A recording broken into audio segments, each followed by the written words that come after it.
Lalu siapa saja kira-kira pemain naturalisasi yang berpeluang akan memperkuat lini penyerang striker Timnas Indonesia serta apa tantangannya dan juga evaluasi agar Timnas ini bisa melangkah ke Piala Dunia. Kami bahas bersama Jamaluddin Malik, anggota Komisi 13 DPR. Bergabung juga ada Roni Panggemanan, pengamat sepak bola.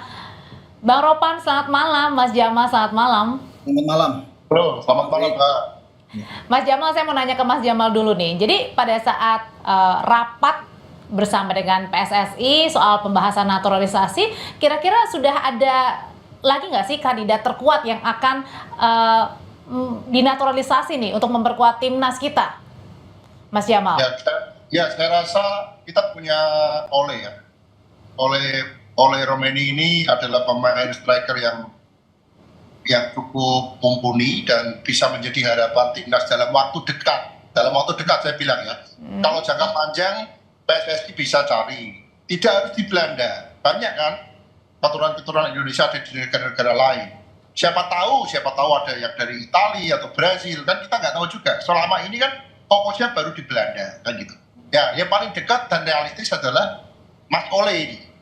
Karena kita ini butuh urgent ya striker, karena saya kemarin itu di GBK saya juga nonton Mbak, di GBK waktu melawan Australia, terus saya setiap di Indonesia main saya berusaha nonton dan kita selalu melihat bahwa Indonesia ini kekurangan lini depan. Ya tadi gitu kan. Oke, kalau dari Bung Ropan sendiri, memang betul begitu ketika kita memang seharusnya yang diperkuat adalah soal striker begitu, karena kan beberapa kali yang kita lihat yang pemain-pemain naturalisasi ini justru memperkuatnya bukan sebagai striker ya, atau penyerang, Bung Ropan? Untuk saat ini memang kalau yang kita butuh adalah pemain di lini serang, nomor 9. Ya, kalau di lini belakang yang ada itu memang sudah menumpuk.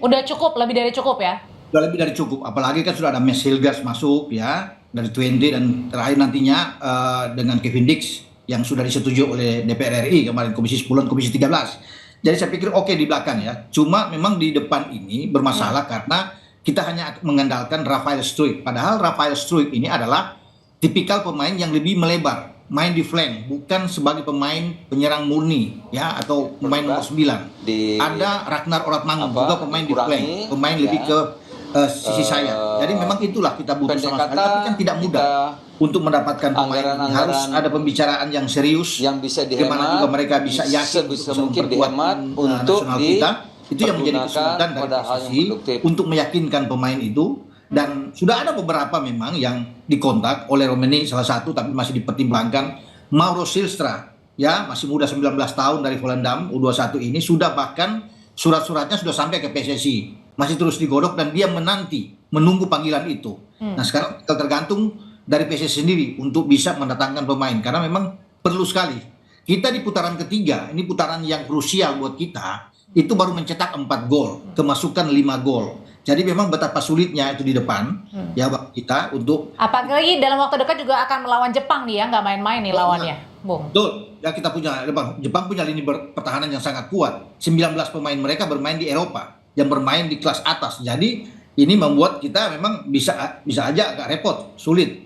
Namun kan karena kita diuntungkan dengan bermain di kandang, kita juga punya pertahanan yang baik. Tapi kalau dengan pertahanan yang baik tidak akan cukup ya buat kita. Paling tidak kita hanya berharap untuk bermain imbang. Tapi kita kan butuh menang, butuh gol. Makanya kita butuh pemain nomor 9 yang kuat, yang ada di garis depan.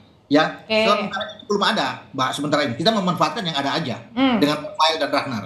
Oke, tapi Mas Jamal pada saat kemarin di rapat ini kan viral juga ya, ternyata tidak semua anggota DPR yang menyetujui gitu dengan adanya naturalisasi, dalam arti adalah mempertanyakan begitu. Nah ini sebenarnya bagaimana sih respon beragam di anggota DPR internal sendiri? Jadi kan gini Mbak, DPR ini kan merupakan wakil rakyat, dia mewakili rakyat kan.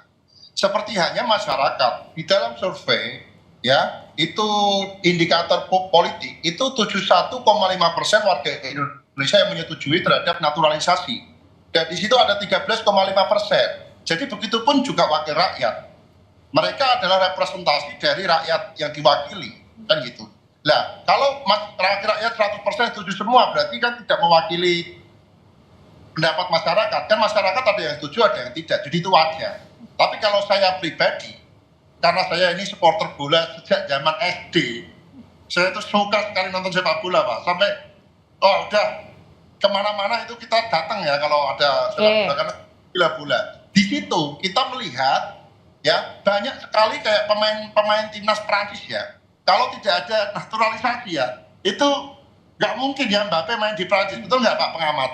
Iya, banyak. Ya, jadi seperti itu hal yang wajar di dunia sepak bola, gitu ya Pak. Tapi Mas Jamal, sebenarnya kalau dari catatannya Mas Jamal sendiri, kalau misalnya pun nanti akan menambah striker, katakanlah nanti naturalisasi lagi, sebenarnya catatan yang utama sebenarnya apa sih Mas Jamal? Ya, catatan yang utama adalah yang punya pengalaman jam terbang yang mumpuni di liga-liga profesional. Saya di sini ada beberapa nama ya memang tadi disampaikan. Ada Mauro, ada Ole, tapi saya lebih condong ke Ole Romeni karena dia bermain di liga profesional di Utrecht di Liga Belanda. Jadi saya lebih senangnya ke Mas Ole gitu kan. Nah, kalau dari Bung Ropan sendiri catatannya gimana, Bung? Ketika tadi kan memang kalau kata Mas Jamal bilang sebenarnya wajar-wajar aja, ada yang pro dan juga kontra. Melihatnya bagaimana sih dengan proses naturalisasi yang semakin lama semakin bertambah untuk memperkuat timnas sebenarnya ini? Selama dibutuhkan oleh negara, ya saya pikir wajar saja mereka itu untuk datang. Karena tidak mudah memang, kan harus selektif.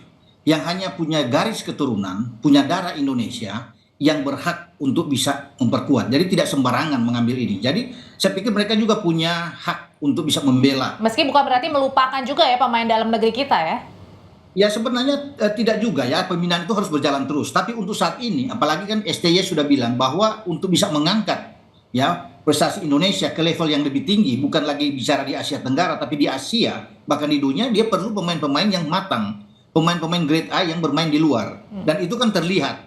Ketika mereka ada di dalam tim kita bagus. Secara peringkat kita naik dari 174 sekarang sudah 130, 129, jadi progresnya ada di situ. Ya, kemudian sekarang kita sudah sampai ke putaran ketiga. Tidak mudah memang. Semakin tinggi kita berlari, tentunya kita butuh pemain-pemain yang bagus, pemain grade A. Dan ini memungkinkan bagi mereka yang ada di luar ya untuk bisa, apalagi kalau dengan usia muda ya. Jadi jangka panjang itu kita bisa dapatkan buat mereka. Hanya beberapa mungkin dengan usia di atas 25 tahun.